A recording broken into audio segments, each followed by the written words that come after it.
Gerwyn, morning after the night before, congratulations again. Have you slept yet? Yeah, I slept like a log, crazy. I put my phone down, just slept, woke up this morning, alarm woke me up 8 o'clock, and yeah, over the moon. Amazing feeling waking up as a world champ and world number one. I'd say, I bet you went to bed with that warm, glowing feeling, didn't you, last night? Yeah, it's crazy. It was a bit emotional really going to bed last night, but yeah, just my phone was going crazy. Thought I can't deal with this tonight. I can't. Every time I'd open one message, another 4 or 5 would come in, so I thought, no, I just need to get my head down. Obviously a lot of media stuff this morning, so yeah, it was straight to sleep. Woke up this morning, yeah, on top of the world, literally. I bet it was lovely to get back to the hotel room and speak to Beth and the kids one day as well. Yeah, exactly. And I didn't get back till late. Obviously doing interviews after last night as well, and yeah, it was nice FaceTiming Beth, and she was down my dad's, and yeah, it was good feeling and special moment. Last night, I don't think I've ever seen you that emotional, and you talked on Instagram about doing it for your mum, and she was looking down on you. It's things like that you've never ever done before, have you? Was it just a complete release last night? Yeah, I mean, I don't know. I've been playing for 7 years. I know my mum only seen me play for the first year, so she hasn't seen any of this, so it's difficult. Like, yeah, no, I can imagine. And what was going through your mind after you missed all those doubles last night? We saw you walk halfway back up for the... Yeah, I mean, I walked that close to the trophy, I could read all the names on it, and I was like, don't bomb another opportunity because you might not get another one. And yeah, it took me a while to get to the hockey, and thankfully that first start went in, because if it was above, or definitely if he goes in the 5, I'm not going to... I don't know if I was going to get another chance, but they went in. Across the year, you've been the best player in the world, but you were reluctant to say it yourself. Do you say it now?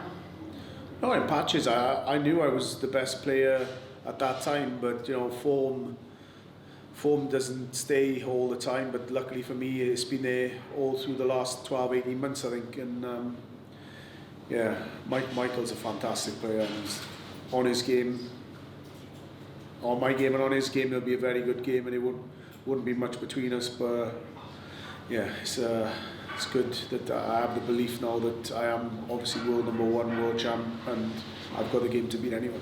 On this 7-year journey that you've been on, when did you realise that you were good enough to go and compete for the biggest honours? I think the first time was when I played A.D. Lewis in match play, I think 2015. I sort of knew that I could live with those big boys over the longer format, and from there on in I just built on confidence. And from picking up a first pro tour, I sort of done it in the right steps. I picked up a pro tour, then I went on to win a European, then I went and won a major, then I won another major, then obviously me Johnny won the World Cup this year, and now gone on to the biggest one of all. So it's just been gradually going up, and I haven't won things all in one go, so it's been a long journey, but yeah, hopefully I can keep winning some more trophies, but it's not the be all and end all anymore. I've done what I wanted to do, and that was to lift this trophy up.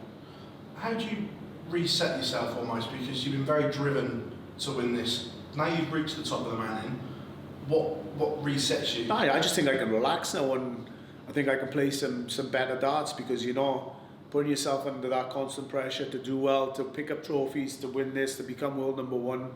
I've done it, so I can relax all that weight's off my shoulders now. Hopefully I can just go this year and play well as a world champ and as a world number one, and hopefully I can pick up some more trophies, but I don't put any more pressure on myself anymore. Well, number one as well. When did you realise that, hang on a minute, Michael's in touching distance here? Because for 7 years he's been sat top of that tree, but when did you realise, hang on a minute, I can get him? Yeah, well, I like to look at the rankings and looking at, you know, if I win something, do I go above someone, or is someone chasing me? And soon as those numbers worked out, that Michael was having 500 grand off his total for this year, and if I'd win, and then when the numbers worked out, I knew I'm chasing this. I want this. I want to knock him off that tree. It'll only inspire Michael. I know he will, and he'll come back stronger. He's been world number one, and numerous world champions. I think 3 times is he world champion, and he's held the baton well. But hopefully I can hold it out for as long as possible. But I know he's going to work harder, and he's going to come back firing, same as Peter, same as everybody else. But yeah, I'm willing, and I'm looking forward to the battles. When you started this journey, did you ever think that you'd win over £1 million in prize money in your career as well, as a rugby player turns dart player? I don't think I'd do it in 2 years. But yeah, I mean, to become a world number one, that's the hardest part. This is tough to win, don't get me wrong, but you can have a good run in a tournament and you can pick this trophy up, but you can't be lucky and become world number one. You need to be constant and you need to be consistent over the 2-year period. And yeah, that's a tough achievement, and that's, I think, is a little bit more special to become world number one. This is good, but both of them in the same year, unbelievable. Jeff. You said last night that you bombed opportunities playing rugby when you were younger. Do you think that helped you in this career, knowing that you'd gone wrong in one path and you not to make the same mistakes? Well, you learn from your mistakes, and I've made mistakes in the past, and I don't want to make mistakes again. And yeah, every opportunity I get now in darts, I grasp with both hands, and I never try and let things go. But it doesn't always work out in your favour. You know, you can't win everything, but I've won this bad boy, and I'm happy. When you look back to 2018 as well, the famous Gary incident, as it's known, do you think that made you stronger as well? Not that event, but the things that came after it and the crowd, and they moulded me into a player that I am, and they've made me strong. They made my mindset, and yeah, my mental strength is second to none, I think, now. And you put other people in the situations I've been in, could they handle it the way I have? I'm not too sure, but yeah, they've definitely made me a stronger person mentally, and they've moulded me into a person that, even though they're not on my side, they've helped me win this trophy. I'm guessing looking ahead the rest of the year, the standout one for you, if it happens with fans, has got to be that Cardiff. Yeah, buzzing, that's going to be amazing. That Cardiff Premier League. And what's it going to be like stood there at the top when John McDonald says the reigning champion of the world? That's the thing. I hope we do actually get to Cardiff, and I hope I can live that moment with the Welsh fans and to walk out in Cardiff. It was unbelievable last year. I think I played Mike Smith was there last year, and Cardiff was rocking. One of the best venues ever. It's only small. It's not as many in the crowd as other places, but that atmosphere in that place is immense. And yeah, I just hope that it is going to be on in Cardiff, and the crowds can celebrate this trophy with me, and they can give me even bigger roar as a world champ. In the build-up, or so after your first game, you said it didn't feel like the words, it felt just like a pro tour or a home tour game because of the lack of crowd. The pressure that was on last night, did that change your mind? Did it all of a sudden feel like the World Championships? From the quarter-final or semi-finals, and then it sort of feels, doesn't matter if the crowds are there or not, then it's like the pressures are immense, especially an hour before I was going on last night. I've never felt so nervous in my life, but those nerves certainly helped. Not the first set, but once I found my groove, I was in the game and I was putting Gary under all sorts of pressure. But yeah, I've never felt that feeling before, especially going for the winning double. I thought I was going to bomb it. But the girls can't wait to see that trophy, can they? They've lived the Grand Slam trophies with you and everything. Yeah, like Bethany, the youngest one, she's taken, obviously the schools are not open at the moment, but she's taken every trophy in. I'm not sure she can carry this one. Do the girls understand how good their dad is at the sport as well, and that he is a role model to a lot of people? Obviously, you're just getting your dad to them, but do they realise what you are? I think Emily does, the oldest one. I think she realises what's going on, but the little one, she's just on her iPad. Even last night, she's probably on her iPad, won't even watch it, don't even care.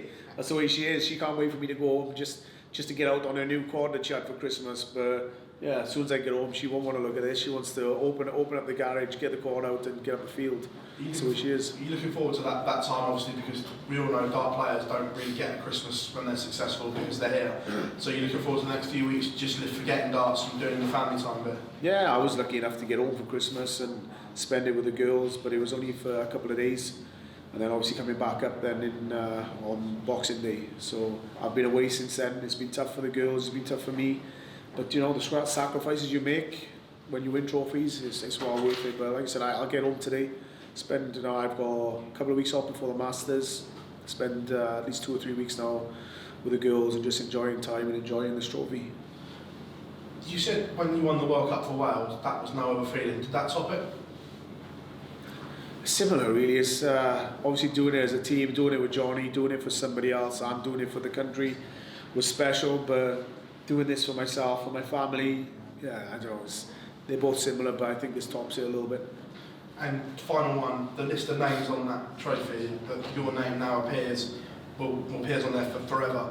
What does that mean to you as well if you never win another trophy again, that you're on the Sydney World Darts? Yeah, so I mean, we all chase dreams, and this is the biggest dream of all dart players, and my name's on this trophy now. like I said, it doesn't matter if I don't win it again, as much as I'd love to, and I will chase it, and I will fight to defend this trophy, and I'll chase it every single year, and all the other majors, I want to win those again. But if I don't, then it's not a be all and end all. I've been there, I've done it, and I can just relax now. Michael's obviously said that 40, 41 he plans to get out. Phil said, I'm getting out. I'm guessing you don't plan to be here forever. Have you got a Gezi career plan when you want to get out? Yeah, I speak to my buddy John about it all the time, and I'm like, I like to invest my money in property. I said, I either get to 50 or I get to 50 houses, whichever comes first. I'm going to retire, but if I keep winning the Worlds, I'll probably be finished in 3 years, because you can buy 10 houses with that in Wales. Yeah, I don't know, I just want to invest my money well. As long as I've got a good financial backing, then there's no pressure to keep going on in this sport. But obviously I want to keep going on for the fans, for my family, and as long as I'm enjoying it, I'll keep playing. Gezi, congratulations again. Thank you very much, mate. Cheers.